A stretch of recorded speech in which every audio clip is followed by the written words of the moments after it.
Hello dear student, कैसे हैं? मैं नीलकमल सर उपस्थित हुआ हूं अपने official YouTube channel Purvanchal career classes में लेके एनसीईआरटी सार संग्रह। आइए आज हम जिस चैप्टर का अध्ययन करेंगे उसका शीर्षक है पोचमपल्ली। पोचमपल्ली ये बहुत बार पूछा गया प्रश्न है सीटेट के लिए। वन लाइनर प्रश्न सबसे ज्यादा इससे बना हुआ है। पोचमपल्ली कहाँ पे है? अब तो ये विवादास्पद कुछ पहले यानी कि जब तेलंगाना राज्य का गठन नहीं हुआ था उस समय इसका जब आंसर आप देखेंगे तो आंध्र प्रदेश आता है। तो आप बने रहिए अंत तक हमारे official YouTube channel Purvanchal career classes में। आज हमारा बड़ा ही इंटरेस्टेड शीर्षक वाला चैप्टर है।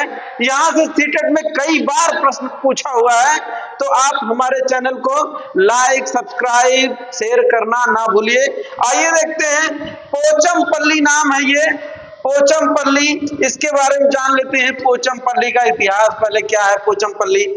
पोचमपल्ली वर्तमान में कहां पे है? ये तेलंगाना में है। तेलंगाना राज्य में है, तेलंगाना में है। तेलंगाना का गठन कब हुआ था इसके बारे में जान लेते हैं। तो 2 जून 2014 को हुआ था। कब हुआ था? 2 जून 2014 को हुआ था इसका गठन। इसकी राजधानी कहाँ है? राजधानी भी जान लेते हैं। राजधानी इसकी है हैदराबाद। कहाँ है? हैदराबाद। इसके पहले हैदराबाद किसकी राजधानी हुआ करती थी? आंध्र प्रदेश की। किससे ये अलग हुआ? आंध्र प्रदेश से। आंध्र प्रदेश से अलग हुआ तेलंगाना। कब अलग हुआ? 2 जून 2014 को। इसकी नई राजधानी कौन बनी? हैदराबाद। हालांकि ये पहले आंध्र की राजधानी हुआ करती थी, लेकिन वर्तमान के परिदृश्य में ये तेलंगाना की राजधानी है। और आंध्र प्रदेश की राजधानी के बारे में पूछे तो अमरावती है। क्या है? अमरावती। इतना आप जानते रहिए, इस चीज को भी जानते रहिए कि आंध्र प्रदेश से तेलंगाना कब अलग हुआ? 2 जून 2014 को। तेलंगाना की राजधानी कहाँ है? हैदराबाद है। आंध्र प्रदेश की वर्तमान राजधानी कहाँ है? तो अमरावती है। इस चीज को आप जानते रहिए, नोट करते रहिए। और इसी में ये पोचमपल्ली तेलंगाना में ही पड़ता है। कहाँ पे पड़ता है? तेलंगाना में पड़ता है। एक नलगोंडा, क्या है? नलगोंडा जिला है। ये नलगोंडा जिला में पड़ती है पोचमपल्ली। एक एरिया है या एक गांव है। यहाँ पे ज्यादातर लोग क्या है? बुनकर हैं। बुनकर का काम होता है क्या करना? बुनाई करना, कपड़ों की बुनाई करना। तो ये नलगोंडा जिले के पोचमपल्ली गांव से हैं और ये लोग बुनाई का कार्य करते हैं। और एक जो बुनते हैं उसमें साड़ी, चिकनकारी साड़ी सबसे प्रसिद्ध है। उसका नाम भी पोचमपल्ली है। उसका नाम भी पोचमपल्ली है।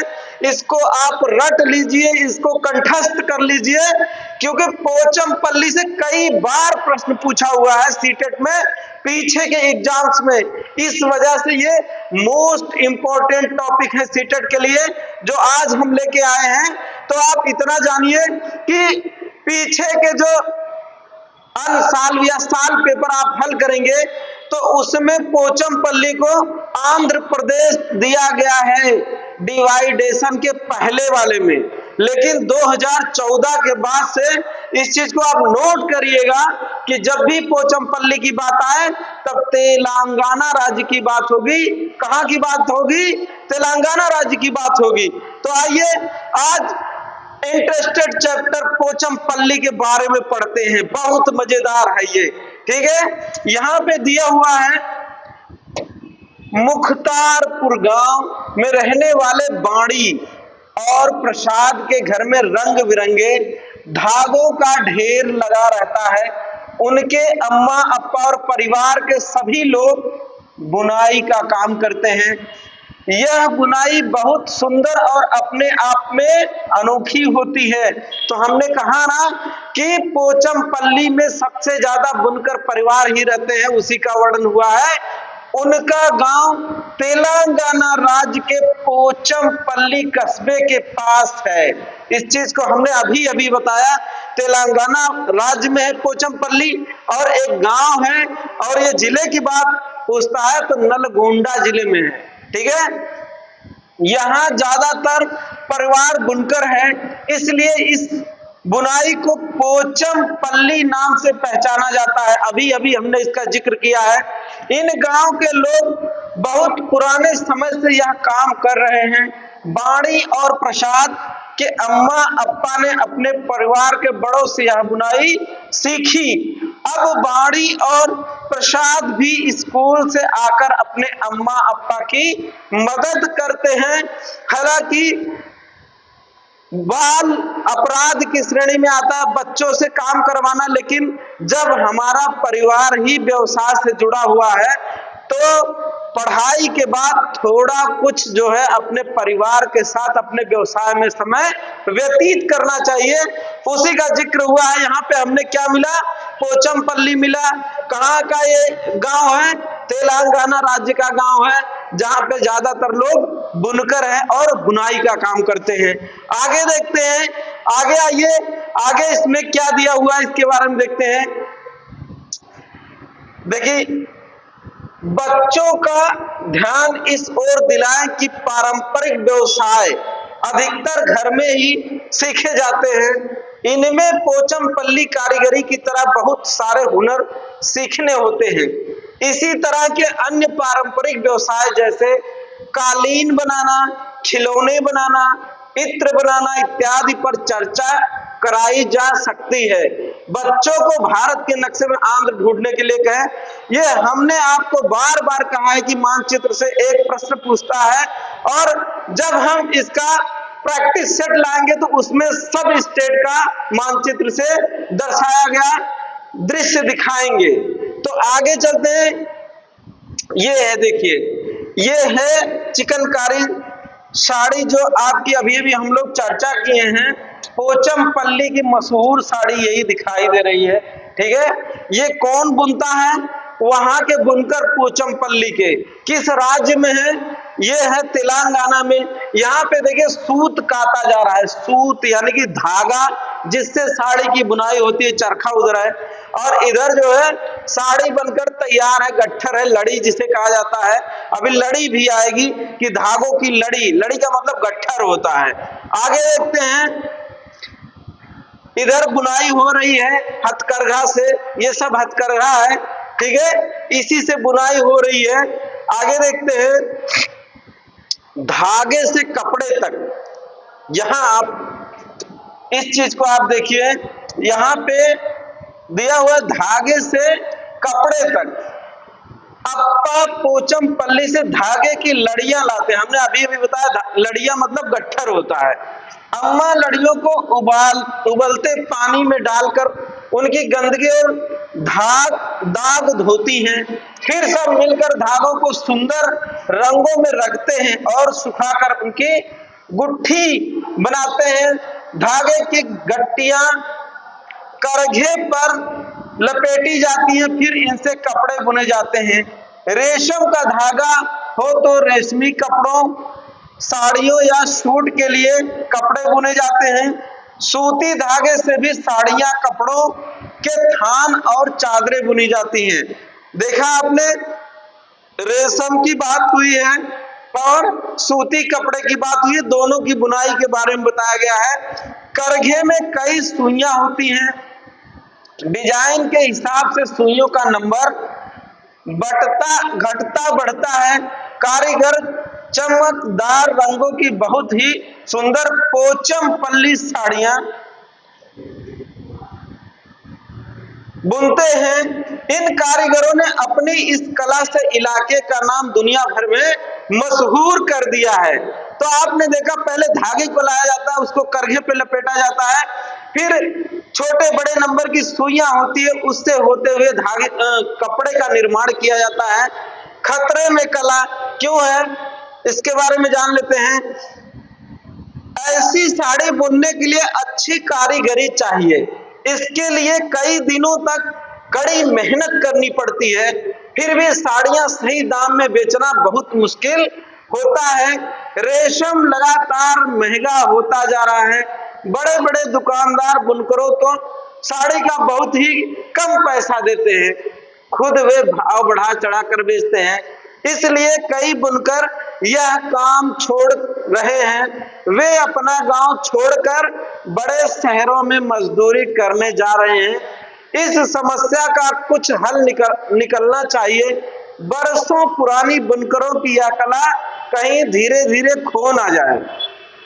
तो बड़ी विडंबना है इस देश की कि इसमें जो मैन्युफैक्चर करने वाला या प्रोडक्शन करने वाला जो फर्म होता है उसको कम पैसा मिलता है, और सबसे ज्यादा जो रिटेल या बीच वाले होलसेलर होते हैं वो पैसा कमाते हैं। उसी की बात यहाँ पे हो रही है कि जो बनाने वाले हैं, चिकनकारी साड़ियां बनाने वाले हैं, उनको कम पैसा मिलता है और दुकानदार इसको बढ़ा चढ़ा के भाव में बेचता है, ठीक है। और सरकार इस पे अगर ध्यान नहीं दिया तो यह कला विलुप्त हो जाएगी, जो कि दुनिया भर में मशहूर है अपनी चिकनकारी के लिए, अपनी साड़ी के बुनावट के लिए। आगे क्या लिखा हुआ, ऐसे परंपरागत व्यवसाय में भी कई औजार और कलाओं का इस्तेमाल होता है। इस बात पर भी जोर डालें कि अक्सर एक चीज को बनाने के लिए परिवार के सभी लोग मिलकर काम करते हैं और सभी का काम बटा होता है। ये कोई भी छोटा बड़ा व्यवसाय हो, हर व्यक्ति की अलग अलग उसमें उपयोगिता होती है, ठीक है। आगे देखते हैं, आज वाणी और प्रसाद जैसे कई बच्चों ने अपने परिवारों से यह सुंदर कला सीख ली है। क्या बड़े होकर ये भी अपने बच्चों को इस कला के हुनर सिखा पाएंगे? बिल्कुल सिखा पाएंगे। ये किसी विद्यालय में शिक्षा नहीं दी जा सकती है, ये कहीं नहीं दी जा सकती है। ये सिर्फ व्यावसायिक शिक्षा आपको अपने घर से या अपने सगे संबंधियों से मिल सकती है, जिसका आप भावी जीवन में उपयोग कर सकते हैं। क्या तुमने कभी किसी को करघे पर कुछ बुनते देखा है क्या और कहां? तो ये ज्यादातर जहां कपड़े जैसे उत्तर प्रदेश के संदर्भ में देखा जाता है तो कानपुर आता है, सूती कपड़ों के लिए मशहूर है। हमारे आजमगढ़ जिले की बात आती है तो यहाँ पे मऊ में करघा बुनकर हैं, वो जो है साड़ियां बुनने का काम करते हैं। आपके वाराणसी की साड़ी मशहूर है, बनारसी साड़ी, तो वहां पे ये करघे देखने को मिलते हैं किस तरह से बुनाई होती है। साड़ी के धागों का रंगा जाता है। क्या तुम किसी और चीज के बारे में जानते हो जिसको रंगा जाता है? जैसे आजकल नया ट्रेंड चल रहा है, जींस पैंट का अगर कलर उड़ जाता है या धुंधला हो जाता है तो उसकी पुनः रंगाई होती है। या जो सूट वगैरह होती हैं लड़कियों के, उनके कलर अगर डल हो जाते हैं या उनके कलर उड़ जाते हैं, उनका भी पुनः जो है रंगाई का काम होता है। वाणी और प्रसाद के गांव में जाओ तो लगता है कि जैसे पूरा गांव साड़ियां ही बना रहा है। क्या तुम कोई ऐसा काम जानते हो जो एक ही जगह के बहुत सारे लोग करते हो? बिल्कुल करते हैं। आप किसी गांव में चले जाइए तो वहां के जो किसान होते हैं खेती का काम करते हैं, तो वहां फसल ही फसल दिखाई देती है। या फिर आप लोहे की मंडी में चले जाइए तो वहां लोहा का काम करने वालों का लाइन लगा रहता है, ठीक है। आप अगर बढ़ई के एरिया में चले जाए तो वहां लकड़ी के कारीगर काम करते हुए नजर आएंगे। आगे क्या दिया हुआ देखते हैं, क्या वे कोई चीज तैयार करते हैं? बिल्कुल करते हैं। तो मिला जुला के इधर सब प्रश्न ही प्रश्न है, ठीक है। और ये आपको एक दिया हुआ है, इसको भी आप नोट करिएगा। पोचमपल्ली के बारे में हमने बताया। पोचमपल्ली की तरह ही भारत के कई इलाकों में कुछ खास चीजें बनाई जाती हैं। इन चीजों के नाम उस इलाके के नाम से ही मशहूर हो गए हैं, जैसे कुल्लू की शाल। कुल्लू की शाल मधुबनी पेंटिंग असम की सिल्क कश्मीरी कढ़ाई। इस मिला जुला के हमने जो आपको बताया, आज का जो हमारा वीडियो था या आज का हमारा जो टॉपिक था पोचमपल्ली, ये सीटेट के लिए बड़ा ही मशहूर था और इस चीज को आप नोट करते रहिएगा। नोट कर लियो तो याद किए रहिएगा, ये बहुत बार पूछा हुआ प्रश्न है पोचमपल्ली। तो आप हमारे ऑफिशियल यूट्यूब चैनल को सब्सक्राइब करना, लाइक करना, शेयर करना ना भूलें। मिलते हैं अगले वीडियो में, तब तक के लिए नमस्कार, जय हिंद।